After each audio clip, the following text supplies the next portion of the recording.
주님의 이름으로 문안드립니다. 고난주간의 두 번째 날 화요일을 보내고 있습니다. 어제도 그렇지만 오늘도 우리가 소생과 관련된, 그래서 죽음과 다시 살아나는, 죽음과 부활과 관련된 그 의미들이 무엇인지를 본문을 통해서 같이 묵상하고 나가기를 원합니다. 자, 오늘은 두 번째 말씀입니다. 사도행전 9장 36절에서 42절까지의 말씀을 한번 같이 읽어보겠습니다. 욥바에 다비다라 하는 여자제가 있으니 그 이름을 번역하면 도르가라, 선행과 구제하는 일이 심히 많더니 그때 병들어 죽음에 시체를 씻어 다락에 누이니라. 룻다가 욥바에서 가까운지라 제자들이 베드로가 거기 있음을 듣고 두 사람을 보내어 지체 말고 와달라고 간청하여 베드로가 일어나 그들과 함께 가서 이르매 그들이 데리고 다락방에 올라가니 모든 과부가 베드로 곁에 서서 울며 도르가가 그들과 함께 있을 때 지은 속옷과 겉옷을 다 내보이거늘 베드로가 사람을 다 내보내고 무릎을 꿇고 기도하고 돌이켜 시체를 향하여 이르되 다비다야 일어나라 하니 그가 눈을 떠 베드로를 보고 일어나 앉는지라. 베드로가 손을 내밀어 일으키고 성도들과 과부들을 불러들여 그가 살아난 것을 보이니 온 욥바 사람이 알고 많은 사람이 주를 믿더라. 오늘 본문은 사도행전 9장에 나타난 또 죽음과 다시 살아남에 대한 이야기인데요. 사실 사도행전 9장은 우리가 알고 있는 바울이 이제 사울이라는 이름을 가졌었죠. 그 사울이 이제 하나님을 알게 되는 그 사건을 기록하고 있고, 이후에 이제 바울이 하나님을 만나고 회개하고 회심하고 그리고 바나바와 함께 또 복음을 위해서 이렇게 나서는 장면들이 나오고, 그리고 베드로가 지금 이 사건들을 베드로의 사건을 기록하고 있습니다. 여러분들도 같이 읽으셨겠지만 사실 읽는 것만으로도 신기하죠. 지금 저도 이 본문을 읽으면서 여기 보면은 도르가라는 그 선행과 구제하는 일이 굉장히 많았던 여인, 주석을 보면은 이 여인이 굉장히 좀 부유했을 수도 있다, 이런 이야기도 나오는데, 그래서 여기 주변에 있는 사람들이 이 여인의 죽음을 굉장히 안타까워하면서 39절에 보면 그들과 함께 있을 때 지은 속옷과 겉옷을 다 내보였다, 이렇게까지 표현을 합니다. 그리고 물론 굉장히 좋아했으니까 그 여인의 죽음에 대해서 상당히 안타까워했겠죠. 그래서 사람을 보내서, 베드로가 가까이 있다는 소식을 듣고 사람을 보내서 간청을 하고, 그렇게 해서 결국 베드로가 또 이 여인을 살리는 놀라운 일을 오늘 본문을 통해서 보게 됩니다. 사실은 신기합니다. 왜냐하면 모든 사람이, 제자들 베드로도 그렇고요, 제자들이 사람이 죽었다고 다 살리는 게 아니란 말이죠. 근데 어떤 경우에는 이렇게 죽었던 사람들이 살아나는 일들이 있어요. 물론 많지는 않습니다, 성경에서. 근데 어떤 경우에는 있습니다. 우리가 주일에도 지금 나사로와 관련된 말씀들을 나누고, 이제 이번 부활주일에 그 마지막 말씀들을 나누겠지만, 어떤 경우에는 하나님께서 죽었는데도 불구하고 다시 살리시는 일들이 있다는 겁니다. 그렇다고 해서 또 반대로 모든 사람이 또 그런 하나님을 믿는다고 해서 그런 혜택, 그런 은혜를 누리는 건 아니죠. 근데 오늘 본문은 이제 욥바의 다비다라 하는 여제자가 있으니 이름을 번역하면 도르가라, 이렇게 돼 있는 거죠. 제가 아까는 이제 도르가라는 번역된 이름으로 표현을 했는데, 다비다라는 여인이죠. 여제자라고 표현을 하고 있는데, 이 제자를 베드로가 이제 살리는 장면을 우리가 오늘 함께 읽었습니다. 근데 여러분, 이 내용을 보면서 사실은 오늘 이 두드러진 내용이 하나 있다면, 이 다비다라는 여인이 이 여제자라고 표현을 하는데, 상당히 선행과 구제하는 일을 심히 많이 했다라는 표현으로 시작을 해요. 그러니까 어떻게 보면 너무나 이제 따뜻하고 사랑과 그런 마음이 아주 좋은 사람이어서 주변에도 많은 사람들에게 아마 환영을 받았고 또 깊은 어떤 인상을 남겼겠죠. 그러다 보니까 이 여인의 죽음을 안타까워해서 이렇게 베드로를 불러오고 결국 이렇게 살려내는 그런 사건을 우리가 같이 읽었잖아요. 근데 여러분, 이 본문을 묵상하시면서 여러분들은 어떤 생각이 드십니까? 사실 오늘도 그렇지만 내일 또 모레 계속해서 죽음과 살아남에 대한 본문들을 짧게나마 우리가 나누려고 하는데, 저도 이런 생각이 들어요. 왜 이 여인은 살아날 수 있었을까? 앞선 우리가 어제 나눈 엘리야 같은 경우는 엘리야가 거기에 있었잖아요.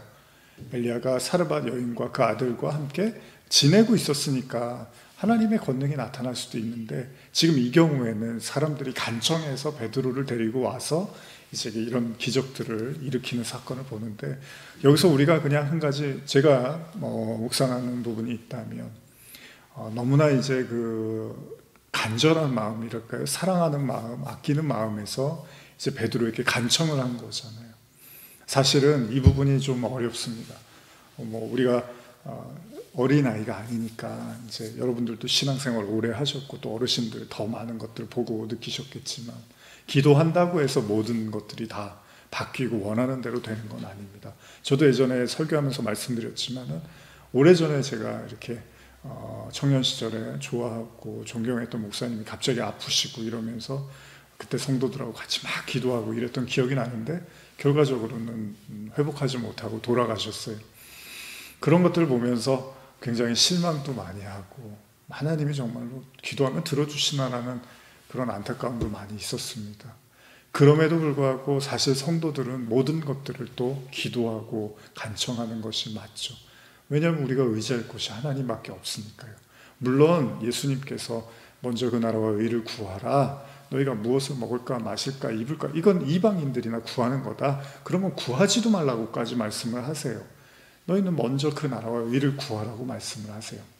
어떻게 보면 기도를 하라는 거야, 하지 말라는 거야 라고 할 수도 있지만, 오늘 이 본문에서 시작하는 욥바의 답이다라는 여제자라는 이 표현을 통해서 그가 선행과 구제하는 그 일들을 통해서 하나님의 영광을 나타내고 또 많은 사람들에게 감동과 여운을 남겼다면, 이들의 마음속에 어쩌면 이 또한 하나님이 주신 거잖아요. 여러분, 사람이 죽었다가 살아나는 게 인간의 선에서 일어나는 일이 아니잖아요. 그러면 하나님께서 그냥 그 여인을 아예 안 죽게 할 수도 있고, 그 여인에게 아무 일도 안 일어나고 훨씬 오래 살다가 죽게 할 수도 있잖아요.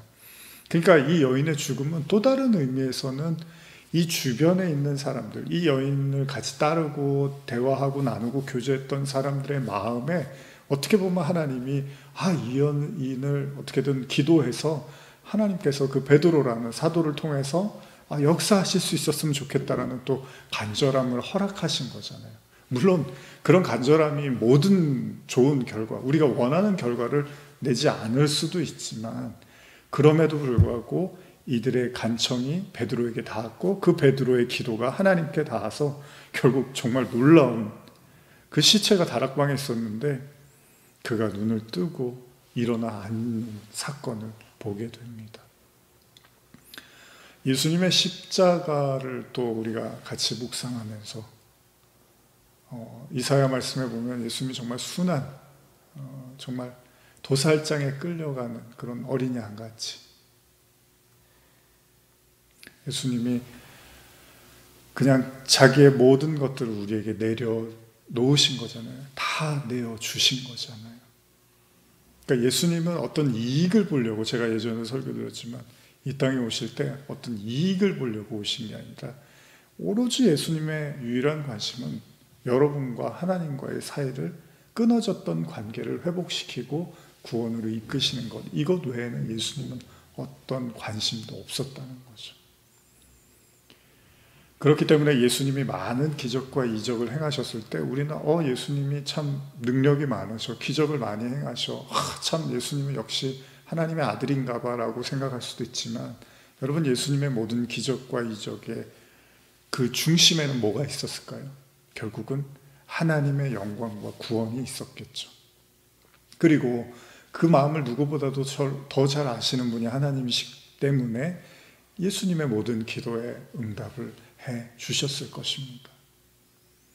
다시 말하면 우리의 마음이 정말로 먼저 그의 나라와 의, 정말로 그 영혼의 구원과 정말로 하나님과 끊어진 그 관계를 회복시키는데 우리의 마음이 다하다면, 우리의 마음이 간절하다면 충분히 우리에게도 하나님께서, 물론 우리가 바라는 죽은 사람이 살아나고 이런 기적을 볼 수 없다 하더라도 우리의 마음을 통해서 또 우리의 마음을 움직이시기도 하고 또 우리 자신을 통해서 배우게도 하시겠죠.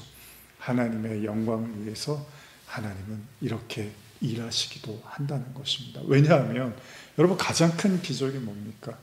바로 예수님의 십자가로 말미암아 우리 모두가 다 영원한 구원, 예수 그리스도를 믿음으로 말미암아 영생을 얻게 된 거잖아요. 이거보다 더 큰 기적이 어디에 있습니까? 물론 그 구원이 뭐 10원보다도 못하게 느껴지기도 하는 경우도 있지만, 이걸 뭐 구원을 얻다가 써먹어, 구원이 무슨 의미가 있어? 내가 살아있을 때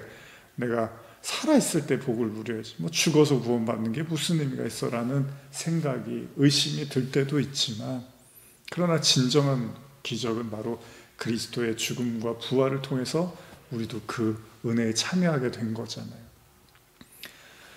우리의 모든 기도 제목이 다 하나님의, 예수님처럼 다 하나님의 영광, 하나님의 구원, 하나님의 그 뜻 안에 있지 않을 수도 있습니다. 그러나 저는 이 고난주간을 보내고 화요일을 보내면서 여러분들에게 이런 마음을 나누고 싶습니다. 지금 여러분들의 기도,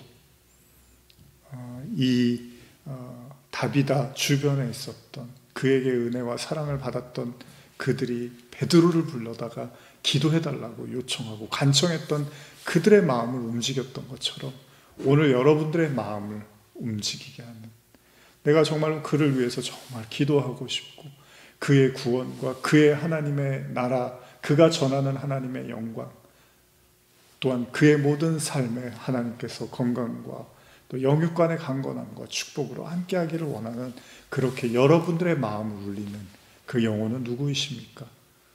오늘 그리스도의 마음, 그리스도의 십자가, 그 사랑의 마음을 가지고 오늘 그 영혼을 향해서 함께 기도하는 그런 시간이 되기를 간절히 소원합니다. 기도하시겠습니다. 하나님 아버지, 오늘 주님 앞에 우리가 이 말씀을 통해서 다시 한번 우리가 정말로 간절히 기도하기를 원하는 그 누군가를 떠올려 봅니다.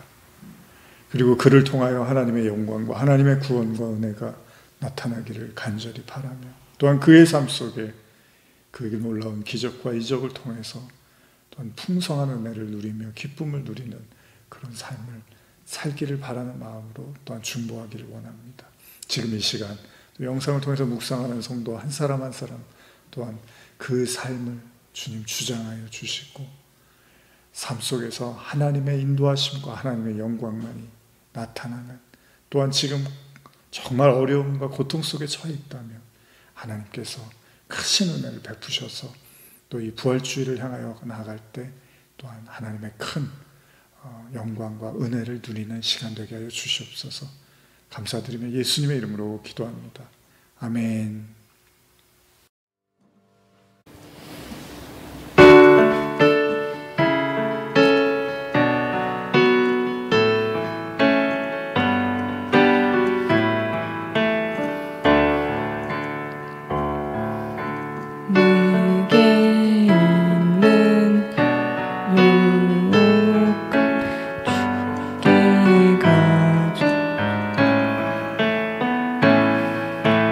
그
가져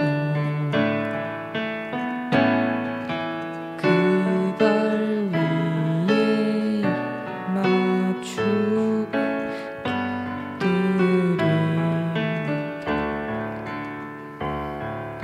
주님 다시